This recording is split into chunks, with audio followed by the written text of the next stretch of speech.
todos, muito bem-vindos ao canal do YouTube da Irmã Rosa, bem-vindos à nossa casa virtual. Aqueles que estão vindo pela primeira vez, que estão nos assistindo pela primeira vez, sejam muito bem-vindos. E a todos nós que possamos nos sentir acolhidos, ainda que virtualmente. No mês de setembro, tivemos por tema central: Eu vim para que tenham vida e a tenham em abundância. E fechando este mês, nós temos o prazer de receber hoje a nossa Larissa Chaves, a nossa companheira Larissa Chaves, que falará do tema O Sentido da Vida.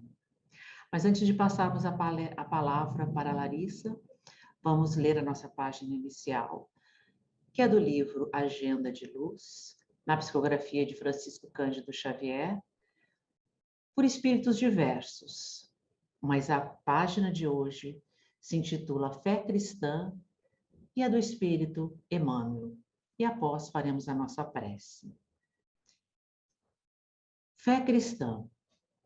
Se estás na fé cristã e esperas tão somente caminho sem problemas, paz sem obrigações, dias de céu sempre azul, vantagens sem trabalho, conquistas sem suor, direitos sem deveres, apoio sem serviço e vida sem provações, lembra-te de Jesus. Quando alguém deseja realmente auxiliar em favor do outro alguém, conserva a certeza de que a bondade de Deus doar-lhe-á os meios justos e lhe apontará o caminho. Vamos orar. Mestre amado Jesus, te pedimos, querido amigo, que ampare a cada um de nós, que ampare a cada lar aqui representado, que as tuas bênçãos, Mestre, possam se espalhar, não só por estes lares que nos assistem, como pela nossa terra inteira. Rogamos também a nossa querida Irmã Rosa, que possa estender as suas mãos, o seu perfume, sobre cada um de nós, acolhendo assim também a nossa companheira Larissa, e que possamos com atenção escutar as suas palavras e aplicá-las no nosso dia a dia, segundo o Evangelho do nosso querido Mestre. Fique conosco, querido amigo, e que assim seja. Passamos então agora a palavra à nossa Larissa. Olá, queridos amigos espíritas ou não, que estão aqui agora nos acompanhando, nos brindando com essa presença querida, com essa vontade de aprender, de estudar, de trocar.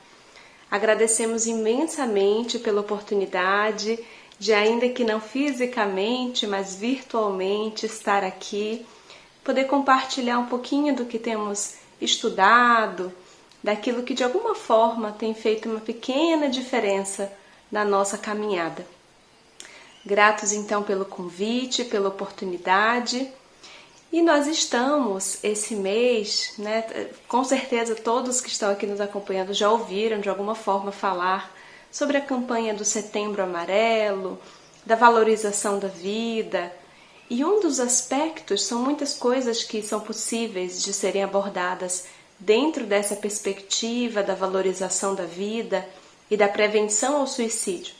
Mas um dos aspectos que mais gostamos de trabalhar, de abordar, seja profissionalmente, seja através de palestras, é a questão do sentido existencial, do sentido da vida, que é muito trabalhado dentro da doutrina espírita, porque quando Leon Denis, por exemplo, faz um livro, O Problema do Ser e do Destino, também traduzido como O Problema do Ser, do Destino e da Dor, do que ele estaria falando, senão do nosso sentido existencial, daquele sentido que toca a todos.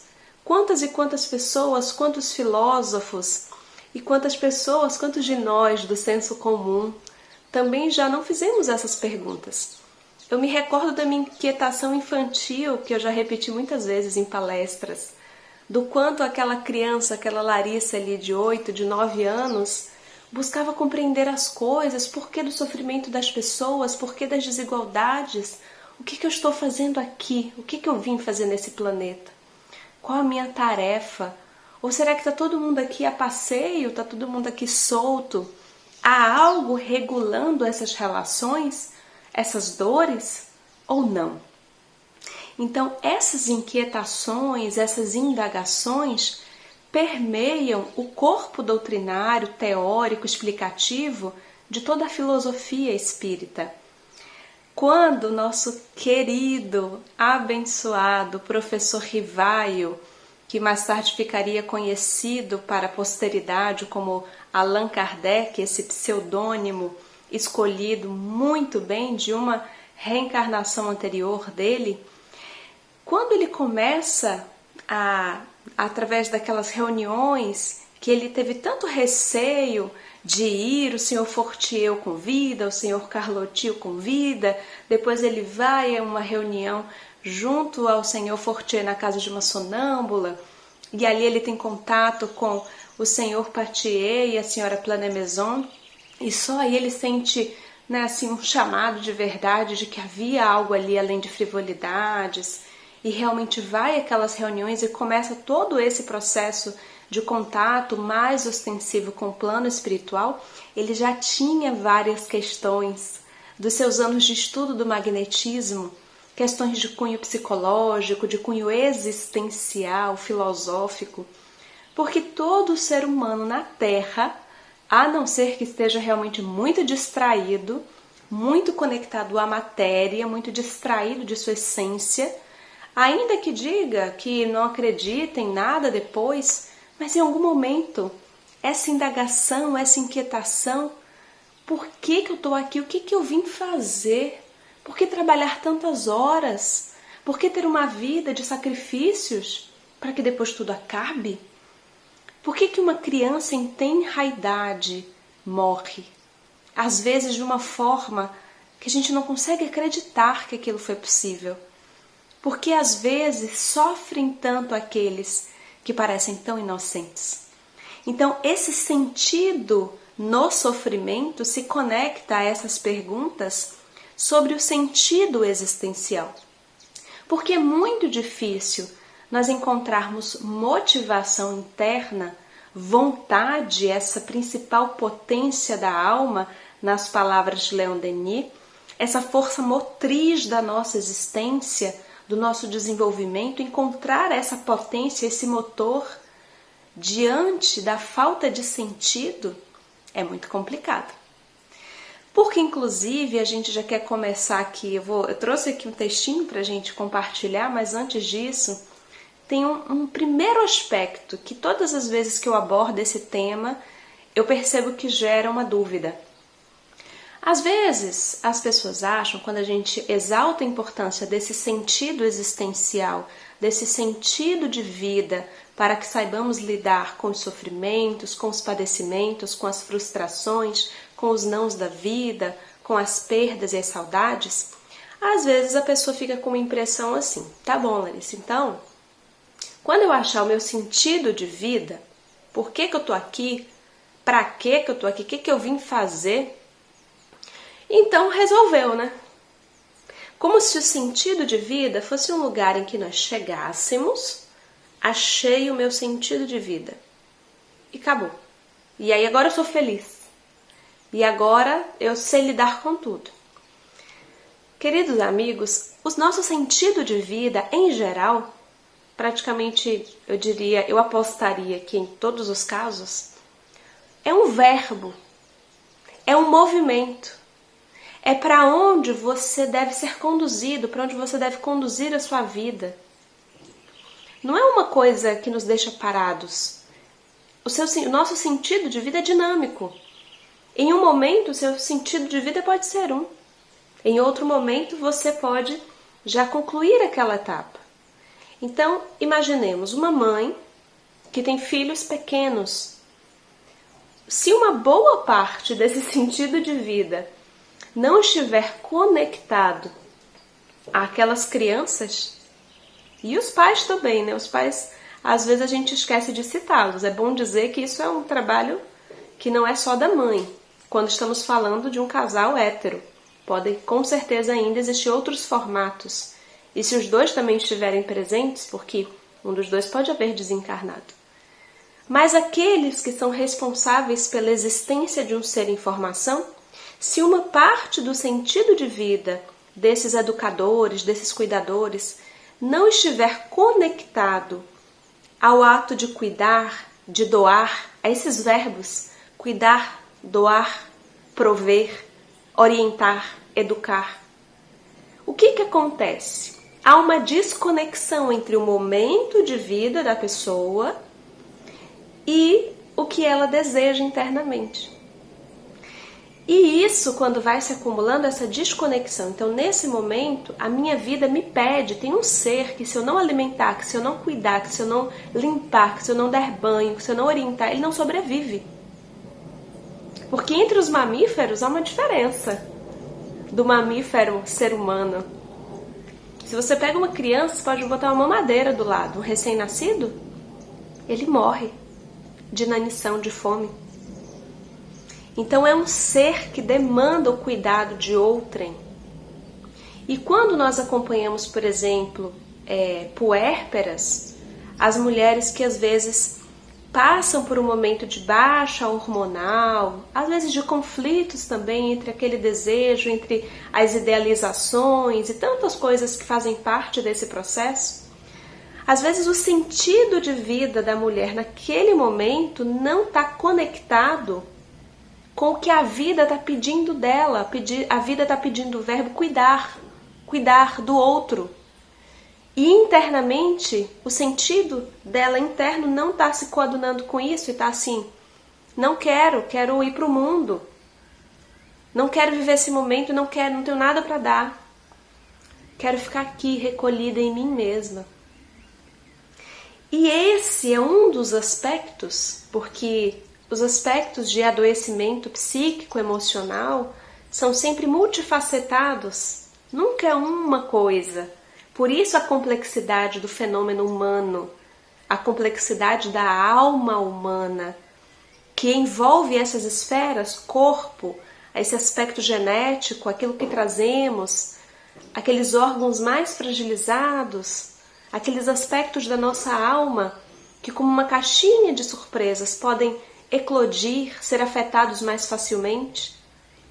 As partes emocionais do nosso ser, o nosso inconsciente, que a gente muitas vezes não faz parte, não faz ideia do que habita o nosso inconsciente.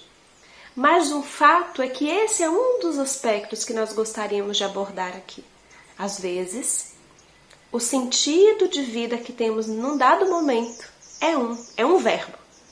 E o que a vida está nos solicitando naquele momento pode ser outro verbo.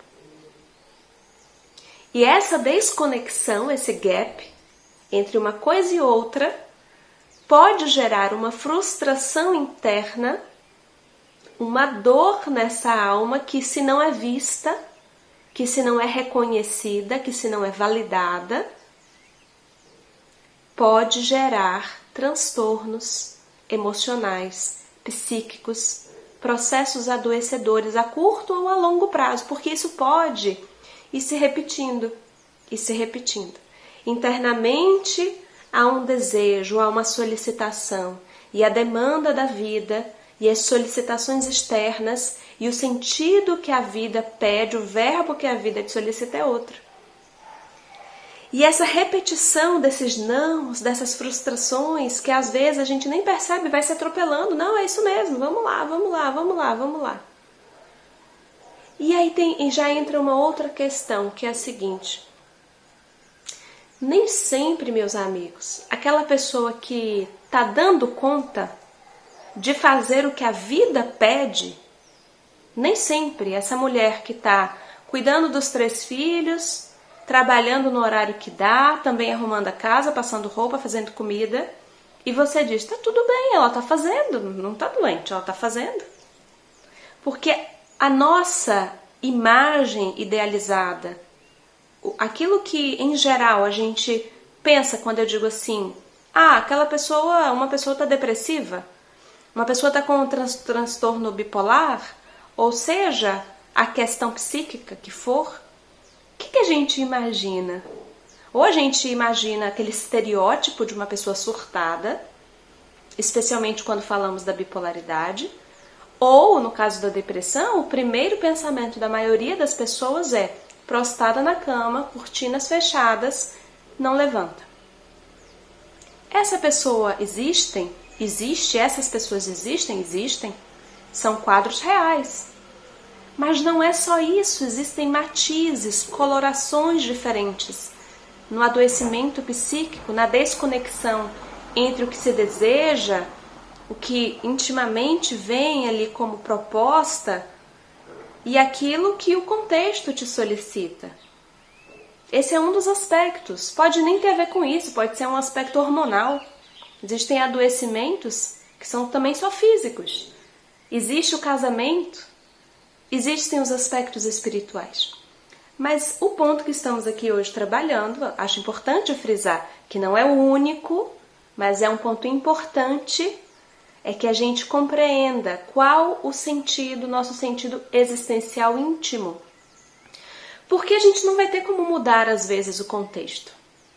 Às vezes, essa frustração faz parte do nosso amadurecimento. Mas quando eu consigo falar dessa frustração, quando eu consigo identificar, olha, eu tô mal, e eu tô mal porque a vida está me pedindo isso e eu não quero fazer. Eu estou resistindo. Está difícil aceitar essa realidade. Simplesmente de poder falar, compartilhar, dividir, escrever, simbolizar. Isso faz parte de um processo de cura da alma.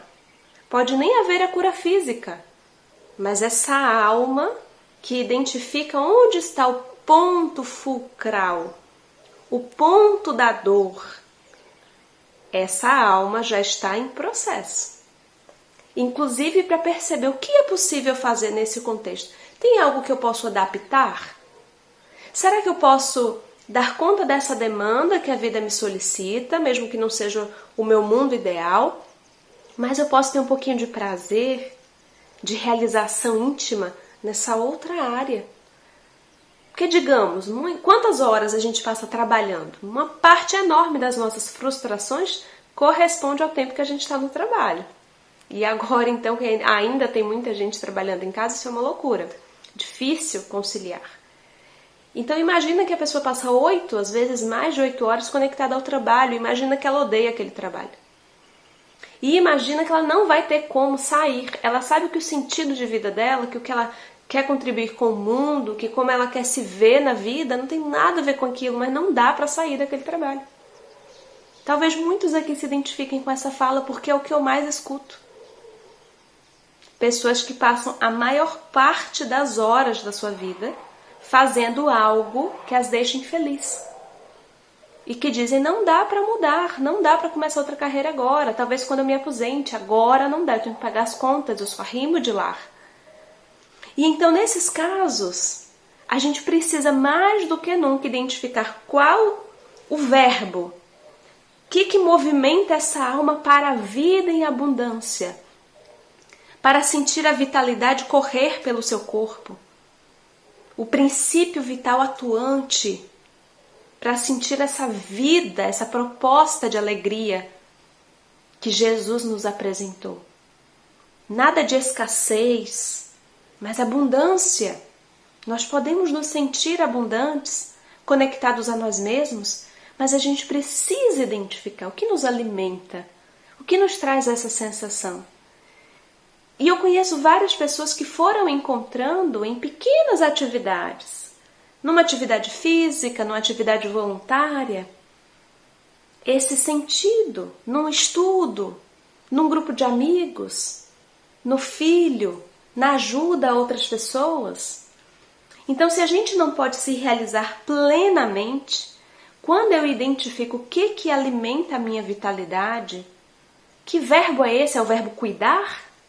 É o verbo doar? É o verbo construir? É o verbo transformar? É o verbo modificar? A gente tem que descobrir qual que é o seu verbo. Vocês devem ter percebido que um dos meus verbos é falar, que eu adoro falar. Fazer voto de silêncio é um desafio. E já houve momentos em que a vida me demandou o silêncio.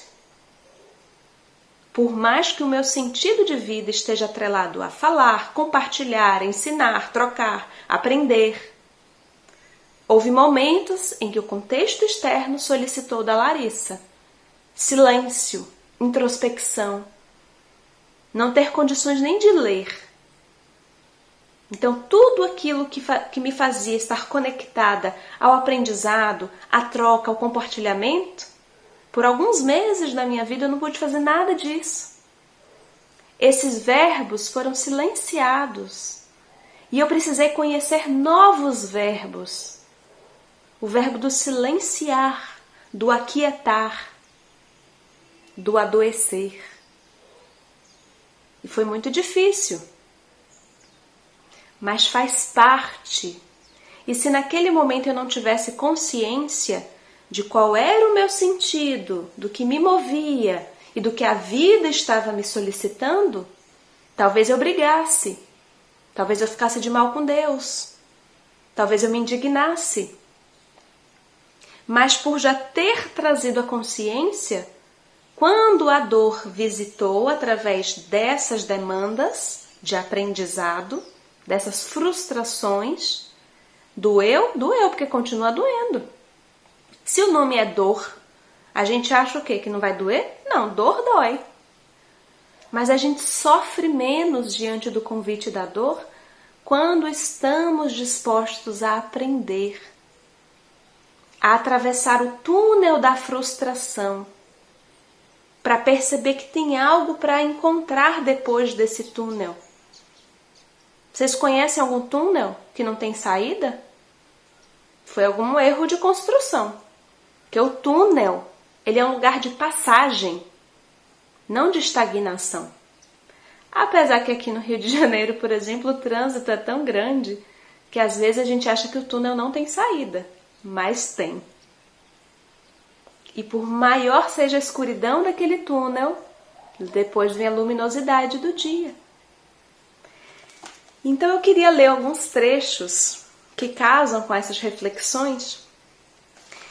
Estamos aqui com o livro Entrega-te a Deus, do médium Divaldo Franco, pelo espírito Joana de Ângeles. É um livro que eu gosto muito, como o próprio nome já diz, nos ensina essa entrega.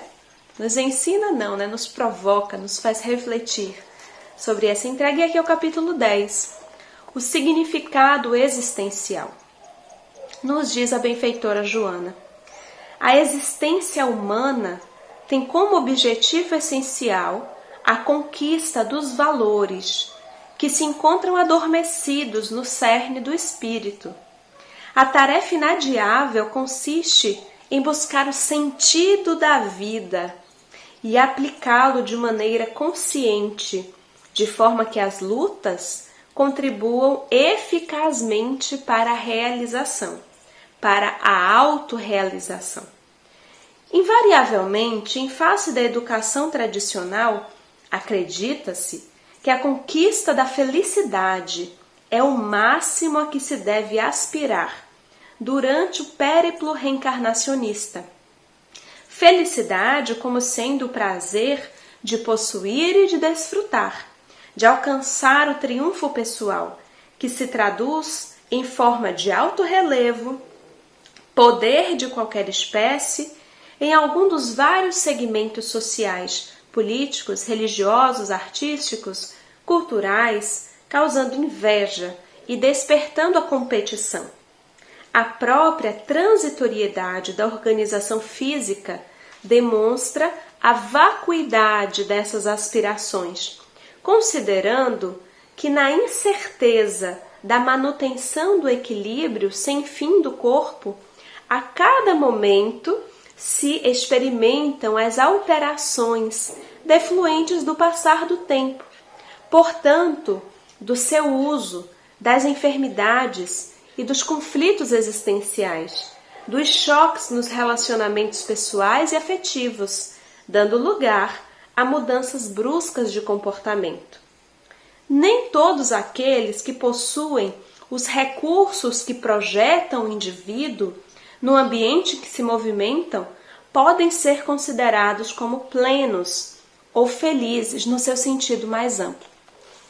Eu assisti um dia desses um vídeo que inclusive era também relativo ao Setembro Amarelo, que eu achei muito interessante. Era um jovem youtuber, um influenciador, que inclusive tem uma quantidade expressiva de seguidores, e ele fez uma experiência, digamos assim, muito interessante. Ele ligou para o número do CVV, Centro de Valorização da Vida, que tem um trabalho voluntário.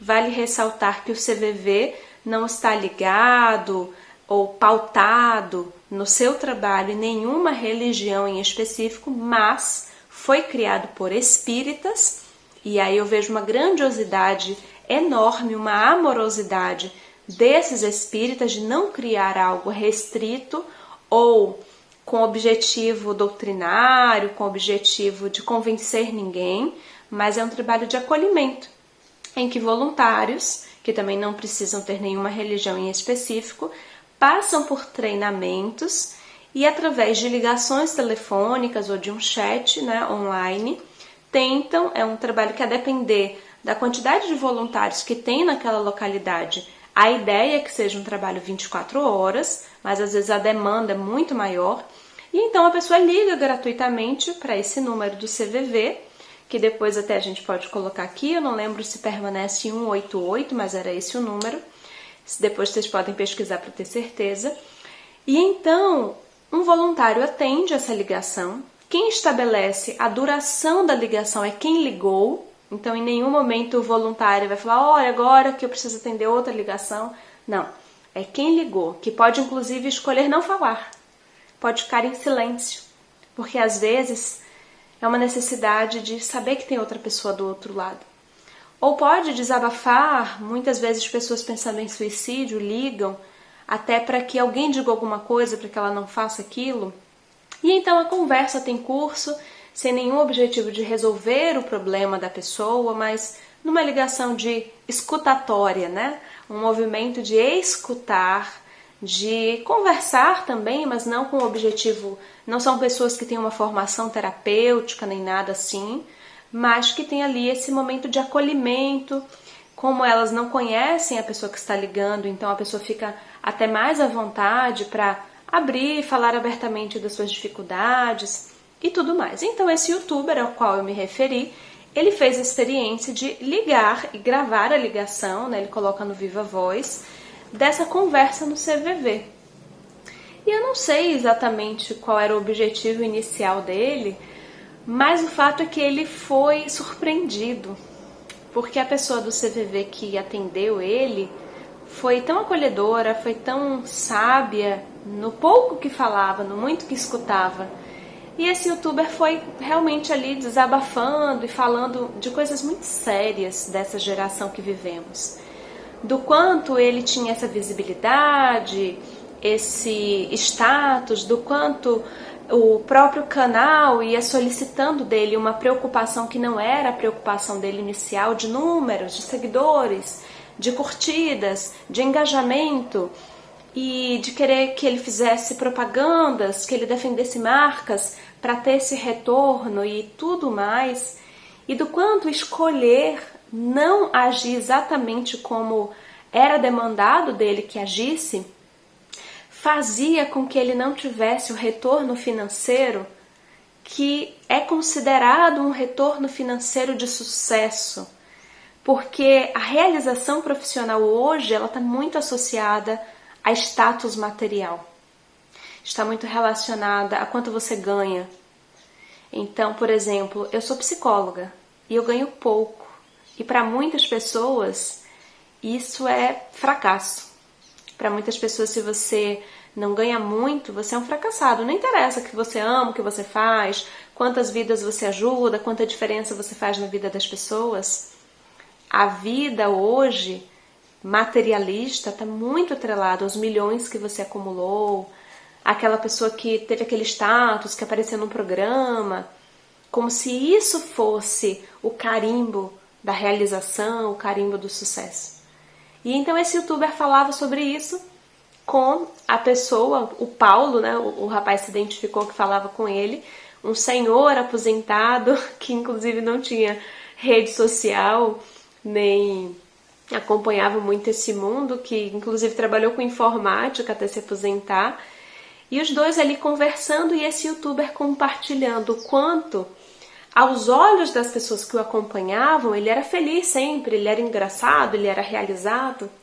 E quantas dúvidas ele tinha todos os dias, como ele se sentia fracassado, frustrado, por ainda depender do auxílio dos pais para pagar as contas, porque ele não queria mergulhar de cabeça nessa questão das propagandas, de ficar influenciando o público, os jovens, a comprar certos produtos, a ficar fazendo propaganda de tudo que ele fazia na vida dele, de tudo que ele utilizava. E era atender a essa demanda que aparentemente traria essa independência financeira. Então ele se via ali entre um choque de realidade, um conflito, porque de um lado existiam aqueles valores. Ele queria que só vender, só ofertar, só propagandear aquilo que ele acreditava. Ele não queria influenciar as pessoas nesse jogo mercadológico, capitalista, para simplesmente usufruir benesses daquilo. Ele criou o canal para falar de coisas que fizessem sentido para ele, para fazer as pessoas rirem, para compartilhar experiências, e de repente ele se viu obrigado a entrar num jogo que ele não queria entrar. E o fato dele não entrar fazia com que ele se sentisse fracassado financeiramente. Então, queridos amigos, aquilo que o mundo solicita de nós nem sempre caminha com aquilo que o nosso íntimo solicita de nós. E é muito importante que tenhamos clareza de quais são as nossas demandas primordiais. Porque nesse mundo a gente tem que pagar conta, nesse mundo a gente precisa pagar aluguel ou quem sabe financiamento de uma casa, pagar a escola do filho. Mas será que não dá para pagar as coisas e ter também uma certa realização? Será que não é possível um meio termo entre a plena realização interna e também a plena realização material? Será que não é possível talvez um meio caminho para que intimamente saibamos valorizar as demandas da nossa alma, o nosso sentido de aprendizado, de crescimento, de caminhada para Deus, de autotransformação, ainda que nas coisas simples, em momentos cotidianos. Não estou falando de você montar uma ONG, nada disso. É aí na sua família, é com a sua vizinhança. Porque se a gente não pensa, não reflete sobre por que estamos caminhando, para que estamos caminhando, qual o nosso sentido, é muito provável que surjam conflitos que nós não sabemos nem de onde veio, porque estamos simplesmente no piloto automático da vida e em dado momento virá a crise para nos sacudir, nos fazer refletir, nos convidar a olhar para dentro e nos questionar por que estamos aqui. Finalizando a nossa fala, queria pegar um trechinho aqui final de Joana, em que ela diz assim: quando Jesus se acercou das criaturas humanas, trazendo a mensagem de libertação de consciência e exaltando a imortalidade do espírito, ofereceu o seu evangelho explicitando: o Espírito do Senhor está sobre mim, porquanto me ungiu para anunciar boas novas aos pobres. Enviou-me para proclamar a libertação aos cativos, restauração da vista aos cegos e para pôr em liberdade os oprimidos. A sua foi, portanto, a mensagem da total alegria de uma vida saudável e rica de bênçãos. Permite dessa forma que Ele te liberte da opressão, da ignorância, facultando-te a alegria da felicidade. A alegria da genuína felicidade. Daquela felicidade tão íntima, tão preciosa, que somos capazes de senti-la mesmo nos dias mais tristes, mesmo nos dias mais desafiadores, por compreender que estamos na presença de algo superior, na presença de um Pai amoroso, mesmo quando Ele nos tira tudo. Que essas experiências de aprendizado têm como objetivo a lapidação da nossa alma, o brilhamento dos nossos sentimentos. Que há um sentido e uma beleza ocultos em todas as experiências e que a frustração também nos fortalece. Que saibamos enxergar alegria nos nãos da vida, como nos disse a querida Maria Dolores, através de Chico, que saibamos agradecer os nãos também, meus amigos. Agradeço, Senhor, quando me dizes não, as súplicas indébitas que faço através da oração. Muitas daquelas dádivas que peço, estima, concessão, posse, prazer, em meu caso, talvez fossem espinhos, na senda que me destes a percorrer. Existem privilégios que desejo, reclamando-te o sim, que se me florescessem na existência, seriam desvantagens contra mim. De outras vezes, imploro-te favores, entre lamentação, choro, barulho, mero capricho, simples algazarra, que me escapam do orgulho. Agradeço, meu Deus, quando me dizes não, com o teu amor, e sempre que te rogue o que não deva, não me atendas, Senhor. Paz e bênçãos, fortalecimento, sentido de vida, sentido no caminhar para todos nós. Que assim seja, graças a Deus.